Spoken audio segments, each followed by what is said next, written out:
Hello friends, this is Akanksha Singh. Welcome you on YouTube channel WaytoJRF। आज हम लोग discuss कर रहे हैं प्रैक्टिस सेट नंबर 5।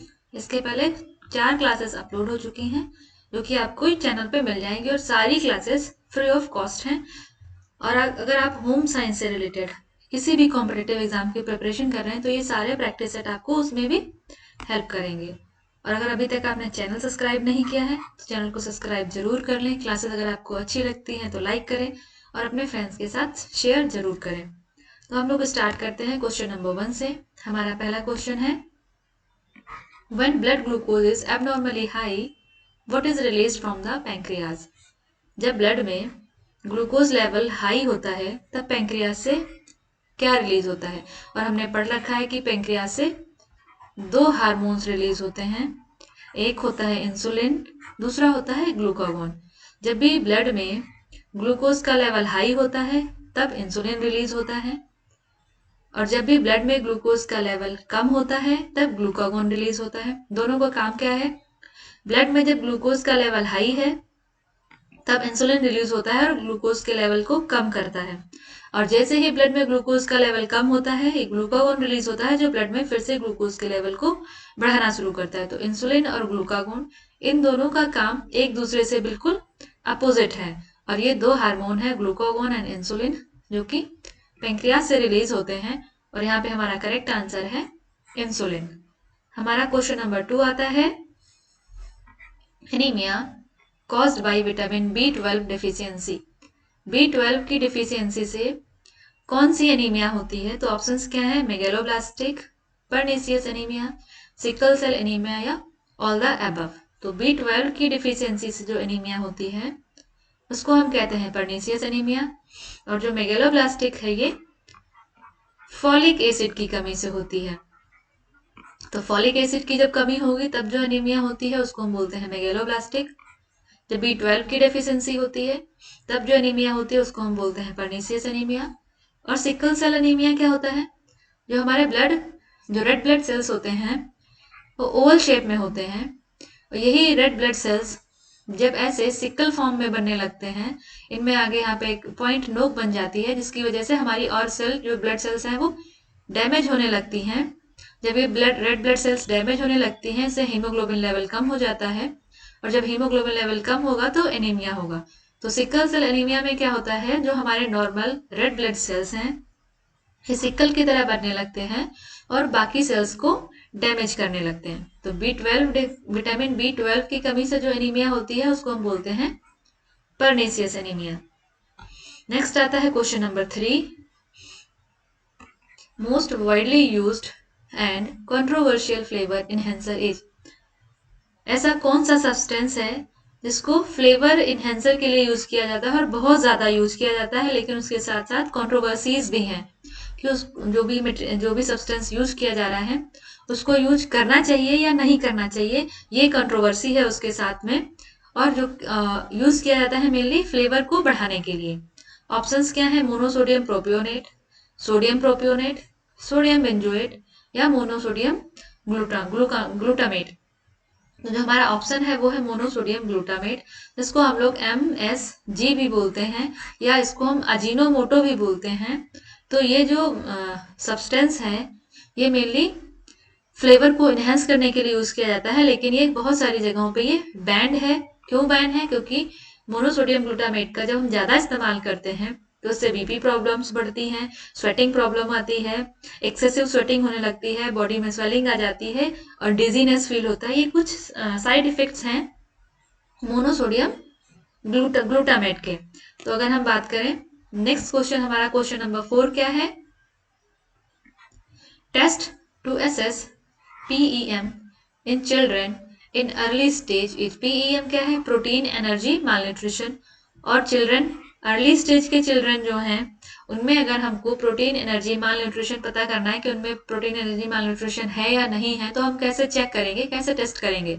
तो ऑप्शंस क्या है, बायोकेमिकल टेस्ट, एंथ्रोपोमेट्री, पैथोलॉजिकल या नन ऑफ द अबव। तो यहाँ पे जो टेस्ट यूज किया जाएगा वो होगा एंथ्रोपोमेट्री टेस्ट।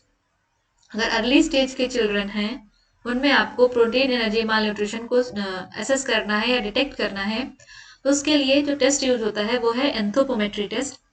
एंथ्रोपोमेट्री टेस्ट में क्या होता है, जो बॉडी डायमेंशंस मेजर किए जाते हैं, जैसे हाइट है, वेट है, हेड सर्कमफेरेंस, चेस्ट सर्कमफेरेंस, तो ये सब चीजें मेजर की जाती हैं एंथ्रोपोमेट्री में। नेक्स्ट क्वेश्चन आता है question number 5, which one of the following is an example of dry heating method? इनमें से कौन सा एग्जाम्पल है ड्राई हीटिंग मेथड का? ड्राई हीटिंग मेथड में क्या होता है, हम वाटर नहीं यूज करते हैं। जो भी हमारा हीटिंग मेथड है या कुकिंग मेथड है उसमें वाटर नहीं यूज होता है, ऑयल नहीं यूज होता है, इसको ड्राई हीटिंग मेथड होता है। तो वो क्या है, ब्रॉयलिंग। जो ब्रॉयलिंग है ये हमारा ड्राई हीटिंग मेथड या ड्राई कुकिंग मेथड हम बोल सकते हैं। उसके अलावा ब्लांचिंग है, स्टीविंग है, पोचिंग है, ये सभी हमारे मॉइस्ट हीट मेथड है। इन सब में वाटर यूज होता है, पर जो ब्रॉयलिंग है इसमें वाटर का यूज नहीं होता है।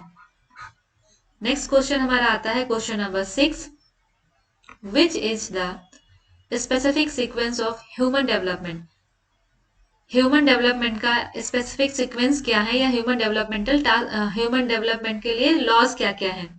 तो ऑप्शंस क्या हैं, सेफेलोकॉर्डियल सीक्वेंस, प्रॉक्सिमोडिस्टल सीक्वेंस। कहीं कहीं पे आपको लिखा मिल सकता है सेफेलोकॉर्डियल लॉ, प्रॉक्सिमोडिस्टल लॉ। तो ह्यूमन डेवलपमेंट के लिए ये दोनों लॉज इंपॉर्टेंट हैं। सेफेलोकॉर्डियल सीक्वेंस भी इंपॉर्टेंट है और प्रॉक्सिमोडिस्टल सीक्वेंस भी इंपॉर्टेंट है। तो हमारा जो ऑप्शन है वो ऑप्शन नंबर सी सही हो जाएगा। हमारा नेक्स्ट क्वेश्चन आता है, which of the following is correct sequence of development under proximodistal sequence? अभी हमने पढ़ा था लास्ट पहले सेफेलोकॉर्डियल और प्रॉक्सिमोडिस्टल, ये हमारे डेवलपमेंटल सीक्वेंस हैं। तो प्रॉक्सिमोडिस्टल जो डेवलपमेंट है उसमें किस सीक्वेंस में डेवलपमेंट होता है ये आपको बताना है। ऑप्शंस क्या है, from head to toe, from toe to head, from centre to outside, या नन ऑफ द दीज। जो प्रॉक्सिमोडिस्टल है इसमें हम क्या बोल सकते हैं कि सेंटर टू आउटसाइड मीन्स जो हमारा प्रॉक्सिमोडिस्टल है इसमें सेंटर से आउटसाइड मतलब शरीर में अंदर से बाहर की तरफ डेवलपमेंट होता है। मीन्स पहले बच्चा जो है पूरा हाथ चलाना सीखेगा, उसके बाद कोहनी उठाना सीखेगा, फिर उंगलियां चलाना सीखेगा। मीन्स जो मेन बॉडी है या जो मेन सेंट्रल पार्ट है बच्चा पहले उसका डेवलपमेंट हो रहा है, उससे काम करना सीख रहा है, और बाद में उससे रिलेटेड जो और भी ऑर्गन्स हैं और भी एक्टिविटीज हैं उनका डेवलपमेंट हो रहा है। और यहाँ पे हेड टू टो मीन्स सर से लेके पैर तक का जो डेवलपमेंट होता है वो सेफेलोकॉर्डियल डेवलपमेंट में होता है, और प्रॉक्सिमोडिस्टल में क्या है, फ्रॉम सेंटर टू आउटसाइड। हमारा नेक्स्ट क्वेश्चन आता है क्वेश्चन नंबर 8। क्वेश्चन नंबर 8 क्या है, employment to rural people is insured for 100 days in which of the following program? कौन से प्रोग्राम में जो रूरल पीपल हैं उनको 100 डेज का जो एम्प्लॉयमेंट है उसकी गारंटी दी गई है? तो वो है मनरेगा। मनरेगा में क्या है, जो भी गांव है, जो भी विलेज है, वहां के जो लोग हैं, उसी गांव के जो लोग हैं उनको 365 डेज में मीन्स 1 ईयर में मिनिमम 100 डेज का एम्प्लॉयमेंट उनको उनके गांव में ही मिलेगा। तो उसका नाम है ये मनरेगा। यहाँ पे एक और ऑप्शन दे रखा हुआ है ICDS। तो ICDS का फुल फॉर्म क्या है और ये कब आया? इसका आंसर आपको कमेंट सेक्शन में करना है कि जो ICDS इसका फुल फॉर्म क्या है और ये कब आया, ईयर इसका क्या है, कौन से साल में आया, ये आपको कमेंट करना है, आंसर करना है, इसको आपको बताना है। तो नेक्स्ट क्वेश्चन हमारा क्या आता है question number 9, which of the following is not a developmental stage? इनमें से कौन सी डेवलपमेंटल स्टेज नहीं है? ऑप्शंस क्या है, प्रीनेटल, पोस्टनेटल, एडोलेसेंस या फ्यूजन। तो जो फ्यूजन है ये हमारे डेवलपमेंटल स्टेज नहीं है। फ्यूजन में क्या होता है, जब एग और स्पर्म मिलते हैं, ये एक दूसरे से फर्टिलाइज करते हैं, इस प्रोसेस को हम बोलते हैं फ्यूजन। तो ये डेवलपमेंटल प्रोसेस नहीं है। उसके अलावा प्रीनेटल, पोस्टनेटल और एडोलेसेंस। प्रीनेटल क्या है, बर्थ से पहले की स्टेज, पोस्टनेटल क्या है, बर्थ के बाद की स्टेज, ये और एडोलेसेंस, ये तीनों स्टेज जो है हमारी डेवलपमेंटल स्टेज हैं, बट जो फ्यूजन है ये डेवलपमेंटल स्टेज नहीं है। नेक्स्ट आता है हमारा question number 10, the food item is known for acting as a good buffering agent. Buffering agent क्या है, मीन्स अगर कोई एसिडिक मीडियम है उसमें कोई सब्सटेंस मिला दिया गया तो ये इसको न्यूट्रल कर देगा।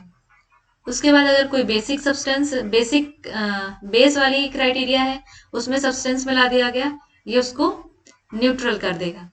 मीन्स ऐसा सब्सटेंस जिसको एसिड में मिलाया जाए या बेस में मिलाया जाए, दोनों में एक जैसा ही काम करता है न्यूट्रलाइज करने का। तो यहाँ पे हमारे ऑप्शंस क्या है? Soft drink, milk, fruit juice, none of the above. तो हमारा जो ये बफरिंग एजेंट का काम करता है वो है मिल्क। मिल्क को अगर हम एसिड में मिलाएं या बेस में मिलाएं, दोनों कंडीशन में ये एक जैसा एक्ट करेगा। मीन्स इन दोनों को ये हमेशा न्यूट्रलाइज करेगा। तो ये हमारा बफरिंग एजेंट का काम होता है कि हर एसिडिक कंडीशन हो या बेसिक कंडीशन हो, उसको न्यूट्रलाइज कर देना। और जो क्वेश्चन है आपके लिए वो ये है कि ICDS इसका फुल फॉर्म, उसके बाद ईयर ऑफ इनेक्टमेंट या कौन से साल में इसको लागू किया गया। तो इसका आंसर करना है आपको कमेंट सेक्शन में। और क्लास आपको कैसी लगी जरूर बताइए। और अभी तक अगर आपने चैनल सब्सक्राइब नहीं किया है तो चैनल को भी सब्सक्राइब जरूर कर लें और अपने फ्रेंड्स के साथ ज्यादा से ज्यादा शेयर करें। मिलते हैं नेक्स्ट क्लास में, तब तक के लिए wish you all the very best, good luck, bye bye.